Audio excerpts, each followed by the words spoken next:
I'm going to describe the guy, the person, doesn't have to be a guy, who's really literal about my trees are going to be 10 feet tall.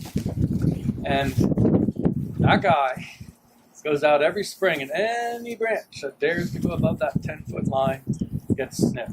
Now, we're going to be describing two types of cuts and the responses of those. I think I'll do that out by the tree. But so the two types of cut, there's a heading cut where you cut right through the branch, and that induces a much more vigorous response than a thinning cut where you cut at the union of the branch. So mostly, a big part of keeping a tree calm is doing thinning cuts. And the only time you do a heading cut is when you have a specific reason you want to invigorate that certain response. But back to the crew cut guy.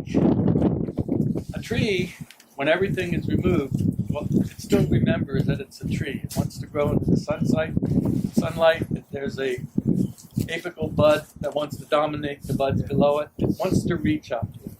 And when a literalist goes in, and you can also go out there with the pruning books and you'll read the rules. Remove all vertical suckers. Remove all crossing branches. Remove all dead branches. I'm going to focus on the vertical suckers. So here's this goal, 10 feet high.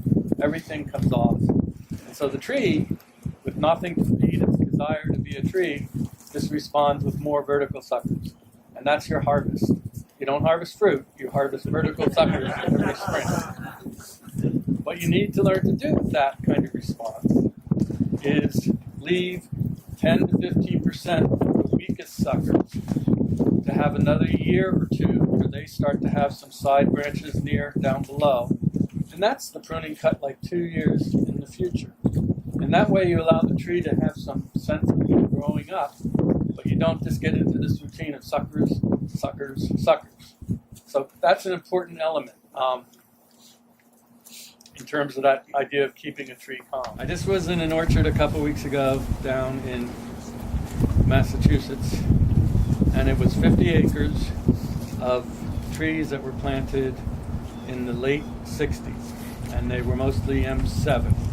So this orchard had not been worked for a few years, and in the process of no one pruning it, we're going to talk about the structure of a tree being kind of conical to maximize surface area in the sunlight.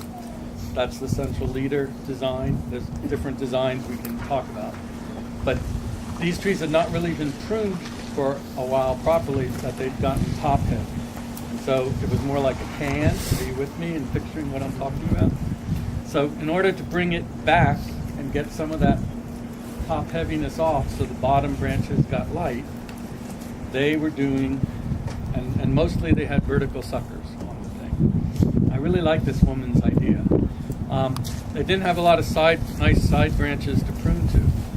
So they were doing what could almost be called a heading cut, other than the fact that there was either a small side branch or more often a vertical sucker.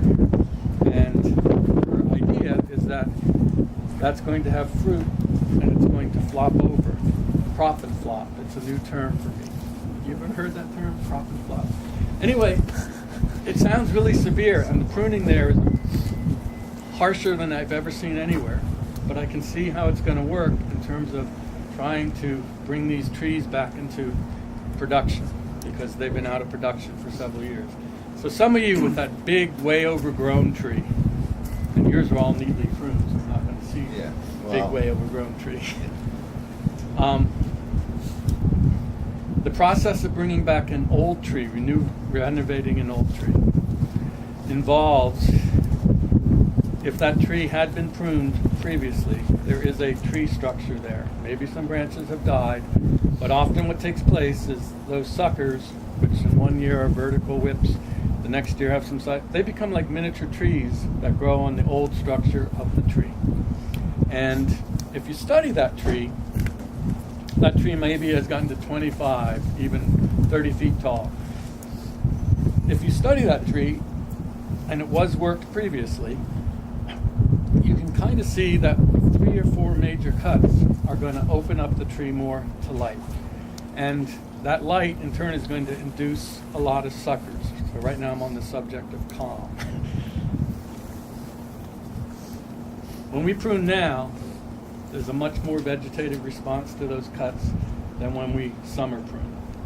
And one of the things that you can do with summer pruning, particularly when you're renovating a tree, is go back to that tree in late July, early August, where there is that water sprout response to big branches being removed, and remove like 85, 90% of those suckers. Leave some of the weaker ones because you don't want to just get the sucker thing going. But that way you get the tree to not be quite as invigorated. And it takes about 3 years to bring back a totally overgrown wild tree. But that first year, it's about 3 or 4 or 5 big cuts. You might be removing as much as 30% of the canopy, but you're introducing light. And light is going to wake up buds to grow young wood.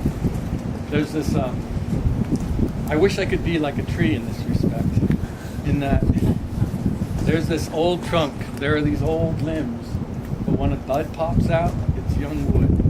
And in year 3, it will have fruit again. And part of what we're doing when we're pruning is we're maintaining young wood within the given radius that we've allotted that tree. Trees, a fruit spur on an apple can give you a fruit for 30 plus years. But as it gets to be an older and older spur, the fruit gets to be a little bit smaller. So you'll see that like on wild apple trees that no one's been pruning. Seems like everything's really small.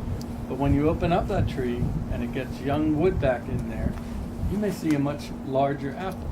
So our ideal as growers is to grow fruit off of wood that's 3 to 10 years old. And in the process, we replace that wood. So that I think we can describe more on the tree.